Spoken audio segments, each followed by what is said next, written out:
Carl stood at the entrance of his biodome, staring at the impossible sight before him. His cyber cows, genetically enhanced, titanium-ribbed beasts designed to survive on Mars's harsh terraformed surface, were huddled in the corner of their enclosure, mooing nervously. And there, perched atop his premium nutrient dispenser, was a creature that shouldn't exist. A dragon. A small one, no larger than a house cat, with iridescent scales that shifted between crimson and gold. She was shoving handfuls of compressed algae pellets into her mouth with tiny clawed hands, her wings folded against her back like a crumpled parasol. "Hey!" Carl shouted, his boots clanging against the metal walkway. "What in the name of Musk are you doing?" The dragon girl's head snapped up, her enormous violet eyes locking onto him. Pellets tumbled from her mouth. For a moment, Carl thought she might flee a worse attack. Instead, she swallowed hard and spoke in a voice that sounded like wind chimes in a thunderstorm. "My sisters need food and love." Carl froze. Dragons were myths, fantasies from old Earth children's books. Yet here one was, speaking perfect galactic standard, her voice trembling with desperation. "Your sisters," Carl managed, his hand instinctively moving to the plasma cutter on his belt. Not to use it, he hoped, but because 20 years of frontier farming had taught him to be prepared for anything. The dragon girl nodded vigorously, her scales catching the artificial sunlight. "Yes, we came through the tier. The hungry dark chased us. We're lost and starving, and I'm the only one brave enough to steal. But I'm not very good at it because you caught me right away." She said this all in one breath, then hiccup. A small puff of purple flame escaped her nostrils, singing the nutrient dispenser black. Carl sighed, running a hand through his graying hair. In his 2 decades on Mars, Colony 7, he'd dealt with dust storms that could strip flesh from bone, equipment failures that nearly suffocated him, and a particularly aggressive strain of rust fungus that had eaten through 3 domes. But this was new. "How many sisters are we talking about?" he asked, his farmer's practicality overriding his shock. 17, the dragon girl whispered, shrinking back as if expecting him to yell, 17. Carl closed his eyes and counted to 10 in 3 different languages. "And where exactly are these 17 dragon sisters of yours?" "In the red rocks. The tall ones that look like fingers pointing at the sky. The crimson spires, about 5 kilometers from his farm. Uninhabited, mostly, except for the occasional geological survey team." Carl looked at his cyber cows, at the half-empty nutrient dispenser, at the small dragon girl who was now trembling like a leaf in a gale.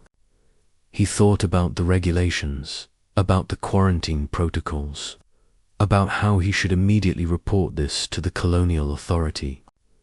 Then he thought about what the authority would do to a family of creatures that shouldn't exist, creatures that had apparently fled through some kind of dimensional rift. Nothing good. "That's what's your name?"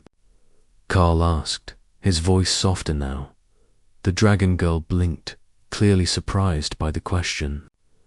I don't have one. Not in your words. But Mother used to call me." She made a sound like crystals singing, impossible for human vocal cords to reproduce. "That's beautiful, but I can't pronounce it. Mind if I call you something else?" She shook her head, hope flickering in her eyes. "Imelda," Carl said. The name of his daughter, back on Earth, who he hadn't seen in 15 years. "We'll call you Imelda." The dragon girl Imelda tested the name on her tongue. "Imelda, I like it. It sounds strong. It is strong. Now, Imelda," Here's what we're going to do. I'm going to load up my rover with real food, not just these pellets. And you're going to take me to your sisters. We'll figure out the rest from there. Imelda's eyes went wide. You're going to help us. But humans don't help dragons. The stories say humans slay dragons. Carl snorted. Yeah, well, those stories were written by people who never had to survive on Mars. Out here, we've got a different rule. You don't leave people law, whatever you ought to starve. Not if you can help it. An hour later, Carl's rover bounced across the rust-colored terrain, loaded with nutrient packs, water recyclers, and emergency rations. Imelda perched in the passenger seat, her tail wrapped nervously around the headrest, directing him toward the crimson spires. When they arrived, Carl's breath caught. Huddled in a shallow cave were 17 dragons of various sizes, from tiny hatchlings no bigger than his fist to adolescents nearly as large as his cyber cows. They were thin, their scales dull, their movements lethargic. But when they saw Imelda return with food, they came alive. The cave filled with singing crystal voices, with grateful chirps and grateful tears. Carl worked methodically, distributing rations, checking for injuries, setting up a temporary shelter. The dragons watched him with wary curiosity at first, then with something approaching wonder. "Why do you help?" asked one of the older dragons, her voice deeper than Imelda's. "We are nothing to you." Carl paused, a water recycler in his hands, and looked at the family of impossible creatures before him. He thought about humanity's long climb from the cradle of Earth to the stars, about all the times they'd been the desperate ones, the refugees, the lost. "Because somebody helped us once," he said simply. "When we were new to space, when we didn't know what we were doing, other species gave us a chance. They could have wiped us out, but they didn't. They taught us, traded with us, tolerated us. Figure it's time we paid that forward." Imelda flew up to perch on his shoulder, her small weight barely noticeable. "You're a good human, Carl," he chuckled. "I'm just a farmer who's apparently adopted 18 dragons. My insurance premiums are going to be astronomical." But as he watched the dragon family eat their first real meal in who, as he saw the life returning to their eyes and the color to their scales, Carl knew he'd made the right choice.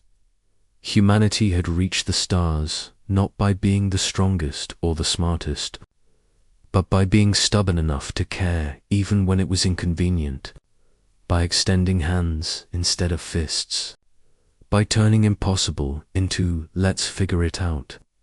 That was the real human superpower, and Carl intended to use it.